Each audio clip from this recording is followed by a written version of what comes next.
The year was 2008. The world watched in disbelief as the seemingly invincible global financial system teetered on the brink. What began as tremors in the American housing market quickly escalated into a full-blown earthquake, sending shockwaves across the planet. On Wall Street, the heart of global finance, panic reigned. The iconic ticker tape, once a symbol of prosperity, now reflected the free fall of the stock market. Each plummeting point represented billions of dollars wiped out, dreams shattered, and futures uncertain. Newspapers ran dramatic headlines: financial meltdown, economy in free fall, their stark pronouncements mirroring the fear gripping the world. The collapse of Lehman Brothers, a venerable investment bank with a 158-year legacy, sent shockwaves through the financial world. It was a stark symbol of the crisis's severity. No one was safe. The human cost of this financial earthquake was immense. Homes representing lifetimes of savings and aspirations were foreclosed. Businesses, both large and small, shuttered, unable to weather the storm. Millions lost their jobs, their savings, and their sense of security. The crisis wasn't just about numbers, it was about real people, real lives upended by forces beyond their control. The world was witnessing the collapse of a system that had promised prosperity but delivered devastation. The question on everyone's mind was, how did we get here? At the heart of this crisis lay a toxic concoction of risky lending practices and complex financial instruments. The housing market, once a symbol of the American dream, had morphed into a breeding ground for disaster. The problem began with subprime mortgages. These loans, offered to borrowers with poor credit histories and low credit scores, came with high interest rates and ballooning monthly payments.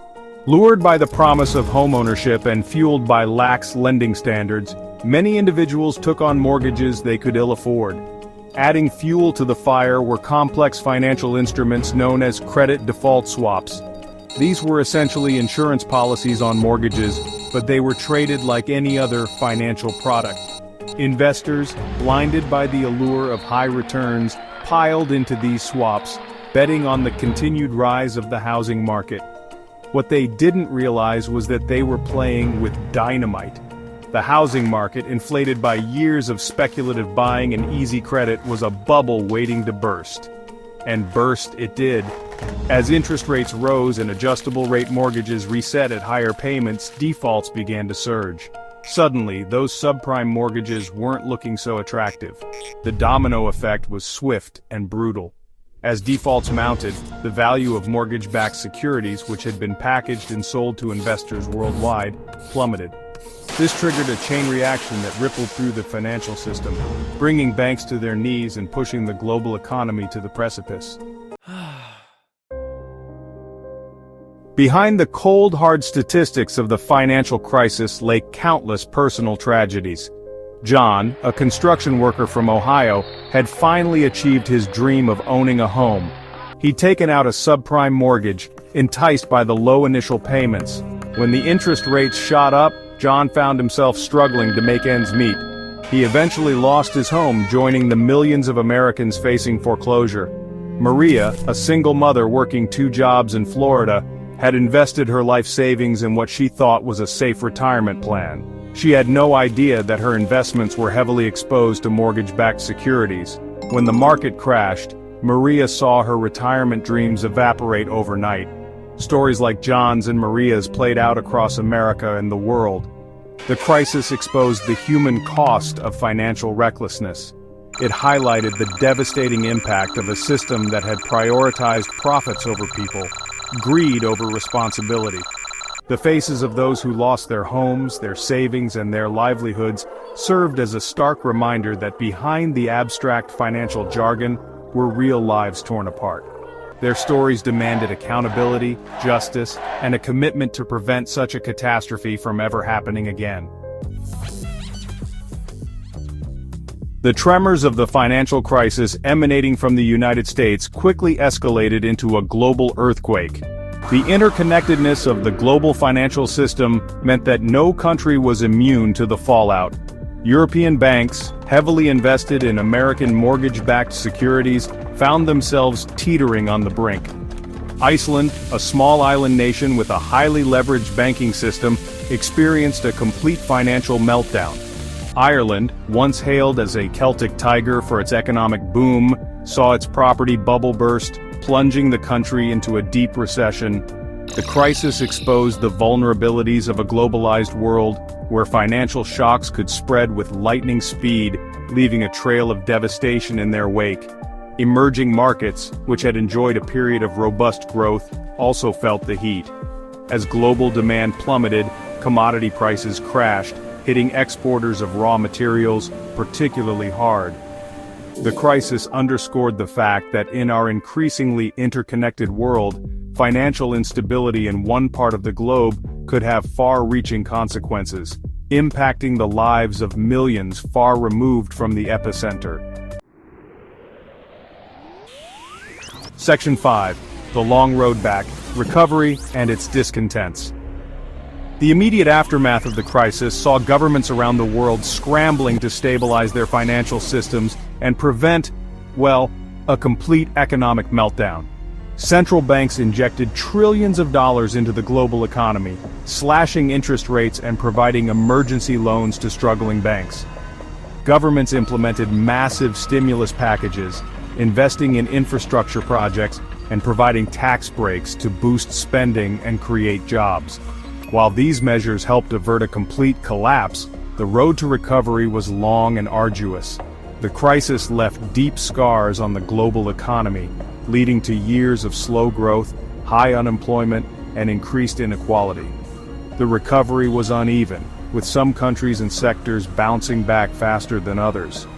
Many ordinary citizens who had borne the brunt of the crisis felt left behind, struggling to make ends meet in the face of stagnant wages, rising costs of living, and dwindling opportunities. The crisis exposed the limitations of existing economic models and raised fundamental questions about the distribution of wealth, the role of government, and the sustainability of a system that seemed to prioritize short-term profits over long-term stability and shared prosperity. Section 6. Lessons Learned, the Struggle for Accountability. In the wake of the crisis, there was a widespread recognition that something had gone terribly wrong. Calls for accountability and reform echoed across the globe. Governments implemented new regulations aimed at curbing excessive risk-taking in the financial sector. The Dodd-Frank Wall Street Reform and Consumer Protection Act, passed in the United States in 2010, was hailed as a landmark piece of legislation aimed at preventing another meltdown. However, the road to reform was fraught with challenges. The financial industry, with its deep pockets and powerful lobbyists, pushed back against regulations it deemed too burdensome. Some argued that the reforms went too far, stifling innovation and economic growth.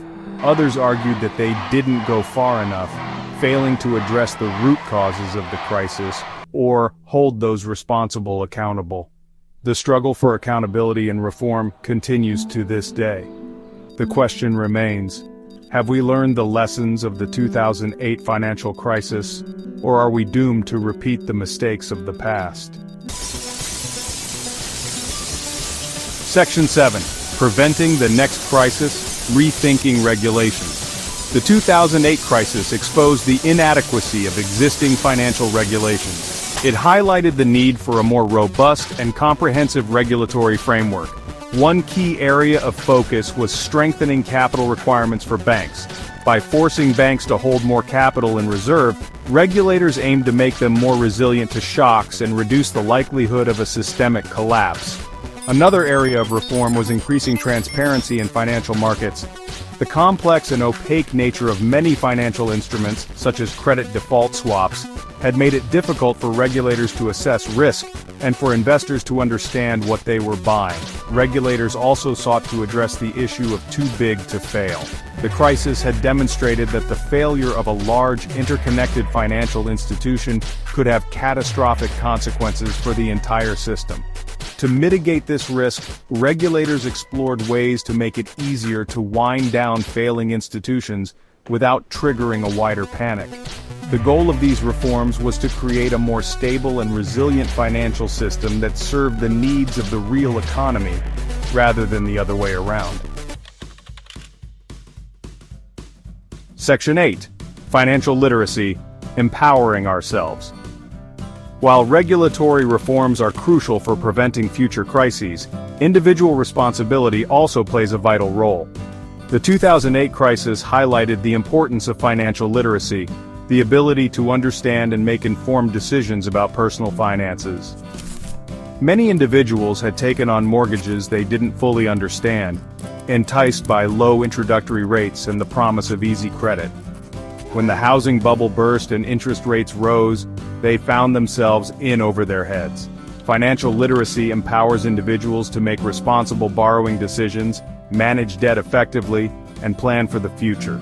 It enables us to understand the risks and rewards of different financial products, make informed investment choices, and protect ourselves from predatory lending practices. By equipping ourselves with financial knowledge, we can become more discerning consumers of financial products and services, make sound financial decisions, and build a more secure financial future for ourselves and our families. Section 9. A Call to Action, Building a More Stable Future. The 2008 financial crisis was a wake-up call, a stark reminder of the fragility of our interconnected financial system and the devastating consequences of unchecked greed and recklessness. It is a crisis we cannot afford to forget. As we move forward, we must remain vigilant in our efforts to build a more stable and equitable financial system, one that serves the needs of all, not just a privileged few. This requires a multi-pronged approach, strengthening financial regulations, promoting corporate accountability, and empowering individuals through financial literacy. We must demand greater transparency from our financial institutions and hold them accountable for their actions. We must elect leaders who prioritize sound economic policies and responsible financial regulation. And we must take personal responsibility for our own financial well-being by becoming more financially literate and making informed financial decisions. The 2008 financial crisis was a tragedy, but it can also be a catalyst for positive change. Let us learn from the mistakes of the past and work together to build a more stable, equitable, and prosperous future for all.